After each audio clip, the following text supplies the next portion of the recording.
میرے گناہوں کی سزا۔ میری گاڑی ابھی ریڈ لائٹ پر کھڑی تھی۔ گرین سگنل کا میں انتظار کر رہا تھا جب میرے اسسٹنٹ کی کال آئی۔ کہنے لگا، سر، ایک کلائنٹ ہے جو آپ سے بات کرنا چاہتی ہے۔ میں نے کہا، اس سے کیس کی ڈیٹیل لے لو، مجھے تو ابھی 15 منٹ لگ جائیں گے۔ وہ کہنے لگا، میں نے ان سے بہت بار کہا ہے کہ وہ مجھے اپنے کیس کی ڈیٹیلز دے دیں۔ کہتی ہیں کہ مجھے بیرسٹر آکاش سے ہی بات کرنی ہے۔ میں نے کہا، واٹ ربش! تم نے مجھے اتنا فری سمجھا ہوا ہے کہ چھوٹے موٹے کیسز کو میں سنوں گا۔ اسے بولو کہ تمہیں کیس بتائیں اور میں تم سے سن لوں گا کہ اس لیڈی کا کیس کیا ہے۔ یہ کہہ کر میں نے فون بند کر دیا اور فون پیچھے والی سیٹ پر پھینک دیا۔ ایک تو چلچلاتی دھوپ نے میرا دماغ خراب کیا ہوا تھا، اوپر سے ٹریفک بھی بہت جام تھا۔ 20 منٹ بعد میں کورٹ پہنچا تھا۔ جیسے ہی میں اپنے چیمبر میں گیا، میرا اسسٹنٹ ایک لڑکی سے بحث کر رہا تھا۔ کہہ رہا تھا، میں آپ سے کہہ تو رہا ہوں کہ سر کو آنے میں ٹائم لگ جائے گا، اور وہ کہہ رہی تھی کہ جتنا بھی ٹائم لگ جائے میں ان کا ویٹ کر لوں گی، لیکن میں اپنا کیس صرف انہی سے ڈسکس کرنا چاہتی ہوں۔ میں نے جیسے ہی دروازہ کھولا، مجھے دیکھ کر میرا اسسٹنٹ کہنے لگا، سر، میں ان خاتون کو کب سے سمجھا رہا ہوں۔ میں نے کہا، اوکے، تم جاؤ یہاں سے۔ میں نے اپنی کرسی سنبھالی اور ایک نظر اس لڑکی پر ڈالی۔ وہ زیادہ سے زیادہ بس 22 سے 23 سال کی ہوگی۔ سادگی میں بھی بہت خاص خوبصورت لگ رہی تھی۔ میں نے اس کے کپڑوں پر نظر ڈالی تو وہ بہت صاف ستھرے تھے، لیکن دیکھ کر لگ رہا تھا کہ مڈل کلاس سے تعلق رکھتی ہے۔ ایک بڑی سی چادر سے اپنا سر اور اپنا وجود لپیٹا ہوا تھا۔ آنکھیں اداس تھیں، چہرے پر بھی اداسی چھائی ہوئی تھی۔ ایسی والی کمرے میں بیٹھ کر مجھے کچھ سکون کا سانس آیا تھا۔ میں نے گہری سانس بھری اور کہا، جی محترمہ، فرمائیے، ایسی کون سی ایمرجنسی ہو گئی کہ آپ کو صرف بات مجھ سے ہی کرنی تھی؟ میں کہہ چکا تھا اسسٹنٹ سے کہ وہ آپ سے آپ کا کیس پوچھ لیں۔ کیا میرا اتنا کہنا کافی نہیں تھا؟ میری بات سن کر کہنے لگی، جب آپ کیس کی کلائنٹ سے فیس لیتے ہیں تو کیا ڈسکشن بھی آپ کا اسسٹنٹ کرتا ہے؟ اس کی بات پر میں اسے حیرت سے دیکھنے لگا۔ وہ کہنے لگی، وہ آپ خود لیتے ہیں نا؟ جب پیمنٹ آپ لیتے ہیں تو کیس بھی آپ کو ہی سننا چاہیے۔ اس لڑکی کا کانفیڈنس دیکھ کر میں کچھ چونکا تھا۔ میں نے کہا، جی فرمائیے، کیا مسئلہ ہے آپ کے ساتھ؟ پھر اس لڑکی نے گہری سانس لی اور کہا کہ میرے ساتھ ریپ ہوا ہے۔ اس کی بات سن کر میں چونکا تھا اور میں کچھ بول بھی نہیں پایا تھا۔ جس سماج میں ہم رہتے ہیں، یہاں پر ڈیلی بیس پر ریپ کیسز ہو رہے ہیں اور یہ دن پر دن بڑھتے ہی جا رہے ہیں، لیکن اس کی FIR نہ ہونے کے برابر کٹوائی جاتی ہے، اور عدالت میں کیس تو 100 بار سوچ کر کیا جاتا ہے۔ ماں باپ اپنی عزت کی خاطر بیٹیوں کو عدالت نہیں آنے دیتے، اور کوئی لڑکی آ بھی جائے تو وکیل کو بے ہودہ سوالوں کا سوچ کر کیس کرتے ہی نہیں۔ میں نے کہا، اوکے، ٹھیک ہے، کس نے کیا ہے آپ کے ساتھ یہ سب؟ کہنے لگی، آرین بھٹناگر نے۔ یہ سن کر تو میں اچنبھے میں آیا تھا۔ جس نوجوان لڑکے کا وہ نام لے رہی تھی، وہ ایک بہت بڑے راجنیتا کا لڑکا تھا۔ میں نے کہا، کیا کہا آپ نے؟ کس نے کیا آپ کے ساتھ یہ سب؟ مجھے لگا شاید مجھے سننے میں غلطی ہوئی ہے۔ وہ کہنے لگی، آرین بھٹناگر نے۔ میں نے کہا، وہ آرین بھٹناگر جو مہیش بھٹناگر کے بیٹے ہیں؟ وہ کہنے لگی، جی ہاں، بالکل وہی آرین بھٹناگر۔ میں نے کہا، محترمہ، ہوش میں تو ہیں آپ کو اندازہ ہے کہ آپ کس پر کیس کرنے جا رہی ہیں؟ وہ کہنے لگی، جی ہاں، مجھے اچھی طرح سے اندازہ ہے۔ میں نے کہا، آپ کی اس درخواست پر کسی نے FIR کاٹی ہے؟ وہ کہنے لگی، نہیں، مجھے FIR نہیں کاٹی کسی نے، مجھے شکایت کرنی ہے۔ میری FIR کسی بھی پولیس اسٹیشن نے نہیں کاٹی، اور کوئی بھی میرا کیس لینے کے لیے تیار ہی نہیں ہے۔ کوئی بھی سنوائی نہیں ملی، مجھے اس لیے یہاں آئی ہوں۔ میں نے سنا ہے کہ آپ بہت بڑے وکیل ہیں۔ میں نے کہا، جی، آپ جانتی ہیں کہ اب تک اس شخص کے خلاف FIR کیوں نہیں کاٹی گئی؟ کہنے لگی، ظاہر سی بات ہے، اتنے بڑے نیتا کا بیٹا ہے، اس کا روب اور دبدبہ بھی ہے۔ میں نے کہا، ایگزیکٹلی، دیکھیں نا، کوئی پولیس انسپکٹر آپ کے FIR کاٹے گا اور نہ ہی یہاں پر کوئی وکیل آپ کا کیس لے گا، کوئی بھی یہ کیس نہیں لڑے گا۔ وہ کہنے لگی، میرے پاس سارے ثبوت موجود ہیں۔ میں نے کہا، بے شک آپ کے پاس سارے ثبوت موجود ہوں گے، لیکن تب بھی آپ کا کیس کوئی نہیں لے گا۔ کہنے لگی، باقی سب کو آپ چھوڑیں، کیا آپ میرا کیس لیں گے؟ میں نے کہا، میں سب سے الگ تو نہیں ہوں۔ وہ کہنے لگی، میں نے سنا ہے کہ آپ اپنی فیس کی خاطر سب کچھ کر سکتے ہیں، آپ مجھے بتائیں آپ کی فیس کتنی ہے؟ میں نے کہا، میں فیس کی خاطر اپنی نوکری سے ہاتھ نہیں دھو سکتا، کیونکہ جب نوکری ہی نہیں رہے گی تو میں فیس کا کیا کروں گا؟ دیکھیے، میں سمندر میں رہ کر اتنے بڑے مگرمچھ سے دشمنی مول نہیں لے سکتا، اور میرا پرسنلی مشورہ ہے آپ کو کہ آپ کے ساتھ جو کچھ ہوا ہے آپ اسے بھول جائیں۔ یہ آپ کے لیے بہتر ہے، ورنہ آپ کو اندازہ نہیں ہے کہ وہ آپ کے لیے کتنی مشکلیں کھڑی کر سکتے ہیں۔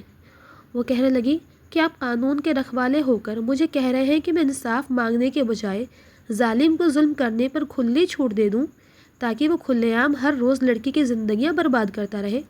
کیا ہم لوگ اس سماج میں اس لیے رہتے ہیں کہ نیتاؤں کے بیٹوں کی ہوس کا شکار ہوتے رہیں اور اپنا منہ بس اس لیے بند رکھیں کہ وہ ایک نیتا کا بیٹا ہے، اس لیے جو چاہے کر سکتا ہے؟ میں نے کہا مجھے تو معاف کیجیے گا، میں آپ کا کیس نہیں لڑ سکتا اور مجھے نہیں لگتا کہ کوئی بھی آپ کا کیس لڑنے کی حامی بھرے گا، لیکن اگر پھر بھی کسی نے آپ کا کیس لے ہی لیا تو مجھے ضرور بتائیے گا، میں بھی دیکھنا چاہتا ہوں کہ کس میں اتنا جگرا ہے۔ وہ کھڑی ہو گئی، کہنے لگی آپ کا بہت بہت شکریہ، اٹھ کر باہر جانے لگی تو میں نے کہا میری بات سنیں پلیز۔ اس نے پلٹ کر مجھے دیکھا، کہنے لگی میرا نام پریا ہے۔ میں نے کہا اوکے مس پریا، میں پھر آپ سے یہی کہوں گا کہ اگر آپ کو اپنی زندگی سے ذرا بھی پیار ہے تو اس کیس کے بارے میں سوچنا بھی چھوڑ دیں۔ وہ کہنے لگی مجھے اپنی زندگی سے ذرا بھی پیار نہیں ہے۔ آپ کا خیال ہے جس لڑکی کے ساتھ ریپ ہوا ہو وہ جینا چاہے گی؟ میں نہ جینا چاہتی ہوں اور نہ ہی مجھے موت کا خوف ہے۔ میری زندگی کا بس صرف اب ایک ہی مقصد ہے کہ میں اس آرین بھٹناگر کو جیل کی سلاخوں کے پیچھے دیکھنا چاہتی ہوں، پھانسی کے پھندے تک پہنچانا چاہتی ہوں اور میں یہ کر کے دکھاؤں گی۔ یہ کہہ کر وہ میرے کمرے سے باہر جا چکی تھی۔ میں طنزیہ مسکرایا کہ لڑکی پاگل ہے، ان لوگوں کا بال بھی بھیگا نہیں کر سکتی۔ کچھ دن سے میں اپنے کلائنٹ کے کیس کی سنوائی کے لیے ایک چیمبر میں جا رہا تھا جب مجھے کورٹ روم سے ایک لڑکی کی تیز لہجے میں بولنے کی آواز سنائی دی۔ میں نے اپنے قدم اسی چیمبر کی طرف بڑھا دیے کہ دیکھوں یہ کون ہے جو جج کے سامنے اتنی تیز الفاظوں میں بول رہی ہے۔ جب کمرے عدالت میں پہنچا تو سامنے وہ لڑکی کھڑی تھی جو جج کو یہ کہہ رہی تھی کہ آپ کا یہ قانون اندھا کیوں ہے، ہم مظلوم کی پکار کیوں نہیں سنتا؟ میں پچھلے 1 مہینے سے شہر کے ہر پولیس اسٹیشن میں اپنے ساتھ ہوئے ظلم کی FIR کٹوانے کے لیے کہہ رہی ہوں، لیکن کوئی بھی اس شخص کے خلاف FIR کاٹنے کو تیار نہیں ہے۔ حکومت نے یہ عدالت امیروں کے لیے بنائی ہے کیا؟ ہم غریبوں کی پکار سوائے اوپر والے کے کوئی اور کیوں نہیں سنتا؟ اس کی بات سن کر سامنے بیٹھے سینئر جج کے ماتھے پر بل پڑے تھے۔ وہ شاید زبردستی کمرہ عدالت میں گھس آئی تھی۔ وہاں موجود گارڈ جب تک اس لڑکی کی طرف پہنچے کہ وہ اسے کمرے سے باہر نکال سکے، وہ اپنی بات کہہ چکی تھی۔ جج نے کہا اس لڑکی کا کیا مسئلہ ہے، کیوں FIR نہیں کاٹی گئی؟ پھر اس جج نے ایک پیپر پر کچھ لکھ کر اپنے ساتھ کھڑے شخص کو دیا، کہنے لگا اس خاتون کو دے دو۔ وہ پرچہ لڑکی نے لیا تو جج کہنے لگا بیٹا اسے کسی بھی پولیس اسٹیشن میں لے جا کر دکھا دو، آپ کی FIR کاٹ دی جائے گی۔ لڑکی جیسے ہی باہر آئی تو میں دروازے پر کھڑا تھا، مجھے ایک نظر اس نے دیکھا اور پھر وہاں سے چلی گئی۔ میں طنزیہ مسکرایا تھا، لیکن کچھ دن بعد ہی میں رات کو گہری نیند میں سو رہا تھا۔ رات کے 3 بجے میرے موبائل پر لگاتار بیل بجنے لگی۔ میں نے زبردستی اپنی آنکھیں کھولیں اور فون اٹھایا۔ جیسے ہی فون کان پر لگا کر ہیلو کہا، دوسری طرف سے آنے والی آواز نے مجھے چونکا کے رکھ دیا تھا۔ مہیش بھٹناگر کی آواز تھی۔ انہوں نے اپنے انداز میں کہا کہ آرین بھٹناگر اس وقت وہ کافی پریشان تھا۔ میں ان کے بارے میں بھی سوچ ہی رہا تھا کہ وہ مجھے کہنے لگے میں نے تمہیں ڈسٹرب تو نہیں کیا؟ میں نے کہا کہ نہیں، بالکل بھی نہیں۔ میں ان کے سامنے کہاں اتنا حوصلہ رکھتا ہوں کہ یہ بول دوں کہ رات کے 3 بجے آپ اگر کسی کو کال کریں گے تو یقیناً اسے ڈسٹرب ہی کریں گے۔ یہ موٹی پارٹی کے کلائنٹ تھے، اس کے چھوٹے موٹے سارے معاملات میں ہی دیکھتا تھا۔ کہنے لگا یار آکاش، ایک لڑکی نے بہت پریشان کر رکھا ہے۔ میں نے کہا آپ مجھے بتائیں کیا مسئلہ ہے؟ کہنے لگا کل میں اپنے ڈرائیور کے ساتھ ڈیٹیلز بھیج دوں گا، دیکھو میرا بیٹا عدالت تک نہیں پہنچنا چاہیے۔ تم یہ سب کیسے کرو گے؟ تم اچھے طریقے سے جانتے ہو۔ میں نے کہا بے فکر رہیں، سب کچھ ہو جائے گا۔ اس وقت تو پریا نام کی وہ لڑکی میرے ذہن اور گمان میں بھی نہیں تھی۔ میں نے فون بند کر دیا اور دوبارہ سو گیا۔ صبح جب مہیش بھٹناگر کا ڈرائیور میرے پاس آیا تو مجھے کچھ فائل دی اور کورٹ کا آرڈر مل گیا تھا جسے پڑھ کر میرا دماغ گھوم کے رہ گیا تھا۔ اس لڑکی نے واقعی اس کے بیٹے کے خلاف FIR کٹوا دی تھی، یہاں تک کہ پہلی پیشی کی ڈیٹ لگ چکی تھی۔ کورٹ کے آرڈر ان تک پہنچ چکے تھے۔ میں نے گہری سانس لی، افسوس کرنے لگا کہ اب میں اس کا کیا حل نکالوں، کیونکہ ان کے بیٹے کی پیشی میں پہنچنا لازمی تھا۔ مجھے سمجھ نہیں آ رہا تھا کہ آج آرین بھٹناگر کو پیشی میں آنے سے کیسے روک سکتا ہوں میں، کیونکہ پردھان منتری کو بھی اگر کورٹ کی طرف سے آرڈر مل جائے تو اسے بھی پیش ہونا ہی پڑتا ہے۔ میں نے مہیش بھٹناگر کو کال کی اور اس سے کہا کہ پہلی پیشی پر تو آپ کے بیٹے کو آنا ہی پڑے گا، لیکن میں کوشش کروں گا کہ اس پہلی پیشی میں ہی کیس ختم کر دوں۔ وہ کہنے لگے میڈیا تک بات پہنچ گئی تو بہت تماشا ہو جائے گا۔ میں نے کہا اس تماشے کا رخ میں اس لڑکی کی طرف موڑ دوں گا، یہ آپ مجھ پر چھوڑ دیں۔ میری بات سن کر مہیش بھٹناگر کہنے لگے مجھے تم پر پورا بھروسہ ہے، میں جانتا ہوں کہ تم جھوٹ کو بھی سچ کا ایسا پہناوا پہناتے ہو کہ سامنے والا بے قصور ہو کر بھی خود کو مجرم سمجھنے لگتا ہے۔ بس ایسا ہی اس لڑکی کے ساتھ بھی کرو، یہ کسی کو منہ دکھانے کے قابل نہ رہے، ایسا مزہ چکھاؤ سادی، ہم پر انگلی اٹھانے کی دوبارہ غلطی نہ کرے۔ ایک بار بس یہ کیس ختم ہو جائے، اس لڑکی کا وہ حشر کروں گا کہ ہمیشہ یاد رکھے گی، دو ٹکے کی لڑکی، اور اس نے میرے بیٹے پر کیس کیا ہے، میرے بیٹے پر۔ وہ غصے سے بھڑک رہے تھے۔ میں نے کہا آپ بے فکر رہیں، ایک ہی پیشی میں اس کی عزت اتار کے رکھ دوں گا، بس آپ میرا خیال رکھیے گا۔ کہنے لگا ارے تم فکر مت کرو، میرا ڈرائیور تمہارے گھر میں چیک دے جائے گا، ارے یہ تو شروعات ہے، تم بس اس لڑکی کو ایسا مزہ چکھاؤ کہ تمہارے سوالوں سے ہی وہ خود کو بے حجاب سمجھنے لگے۔ میں نے کہا بھٹناگر جی آپ فکر نہ کریں، یہ سمجھے کہ آپ کا نہیں، یہ میرا کیس ہے۔ میری آنکھوں کے سامنے پریا نام کی لڑکی کا چہرہ گھوما تھا۔ میں نے کہا بہت غلط کیا تم نے لڑکی، تمہیں نہیں پتا تمہارے ساتھ کیا ہونے والا ہے۔ میں نے تمہیں سمجھایا بھی تھا کہ شیر کے منہ میں ہاتھ مت دو، لیکن تم نے اپنے لیے بہت بڑی مصیبت مول لے لی ہے۔ میرے سوالوں پر تو اچھوں کے پسینے چھوٹ جاتے ہیں، تم تو بڑی نازک سی لڑکی ہو۔ خیر، میں نے گہری سانس لی اور اس کے کیس کو اسٹڈی کرنے لگا۔ حالانکہ میں جانتا تھا کہ مہیش بھٹناگر کا بیٹا آرین بھٹناگر ایک نمبر کا عیاش قسم کا لڑکا ہے، جو لڑکی اسے پسند آ جائے اس کے کمرے کی زینت بن کر ہی رہتی ہے، چاہے وہ لڑکی چاہے یا نہ چاہے۔ آج تک کبھی اس لڑکے نے اپنی عیاشی کو روکنے کی کوشش نہیں کی۔ باپ کا اکلوتا بیٹا ہے، دولت اور شہرت کا نشہ اس کے اندر کوٹ کوٹ کر بھرا ہوا ہے۔ پہلی لڑکیاں تو دھمکی سے ڈر جاتی تھیں، پتہ نہیں یہ لڑکی کیسی تھی جو اسے پہلی پیشی تک لے آئی تھی۔ میں آکاش شرما، ایک کامیاب بیرسٹر، کم عمر میں ہی میں نے کامیابی کی منزلیں بڑی تیزی سے طے کی تھیں، اور وجہ یہ تھی کہ میں نے کبھی بھی ایمانداری کا دامن نہیں تھاما تھا۔ بس اپنی کامیابی کے لیے جو شارٹ کٹ راستہ مجھے نظر آتا میں اسے اپنا لیتا۔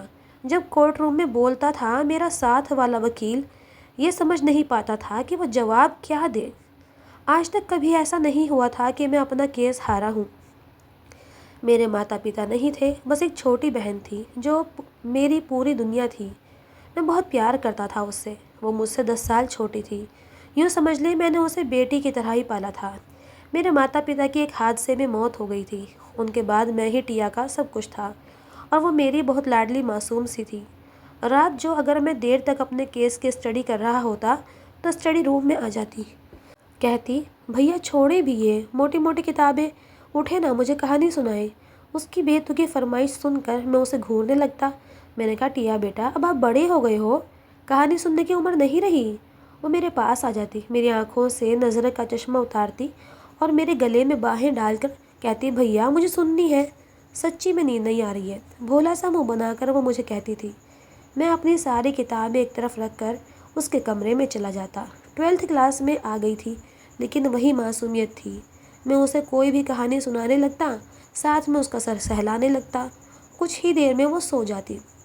صبح کا ناشتہ تک میں اسے بنا کر کرواتا تھا۔ آج بھی میں کیس کا اہم پہلو پڑھ رہا تھا، کیسے جھوٹ کو سچ اور سچ کو جھوٹ بنانا ہے، یہی سب دیکھ رہا تھا کہ جب ٹیا میرے کمرے میں آ گئی۔ بھائی مجھے آپ سے بہت ضروری بات کرنی ہے۔ میں نے کہا ٹیا بیٹا آج میں تمہیں کوئی کہانی نہیں سنا سکتا، صبح پہلی پیشی ہے اور مجھے ضروری کیس اسٹڈی کرنا ہے۔ لیکن وہ کچھ بھی سننے کو تیار نہیں تھی۔ آج پہلی بار ایسا ہوا کہ میں نے اسے ڈانٹا تھا۔ میں نے کہا تنگ مت کرو، چلو جاؤ یہاں سے۔ میری بات سن کر اس کی آنکھوں سے موٹے موٹے آنسو بہنے لگے اور کہنے لگی ٹھیک ہے میں اب آپ سے بات ہی نہیں کروں گی، آپ کو بس آپ کے کام سے ہی پیار ہے، چھوٹی بہن کی کوئی پرواہ نہیں ہے۔ یہ کہہ کر وہ اپنے کمرے میں چلی گئی۔ یہ کیس اس لیے بھی اہم تھا کیونکہ کیس مہیش بھٹناگر کے بیٹے کا تھا، اور اگر کسی اور کا ہوتا تو شاید میں ٹیا کی خاطر سب کچھ ایک طرف رکھ دیتا۔ صبح پہلی پیشی تھی اور اس میں نے اس لڑکی کو ایسا مزہ چکھانا تھا کہ دوبارہ دوسری پیشی میں آنے کی جرت ہی نہ کر سکے۔ جب میں کورٹ میں پہنچا تو کچھ دیر بعد ہی آرین بھٹناگر بھی پہنچ گیا تھا۔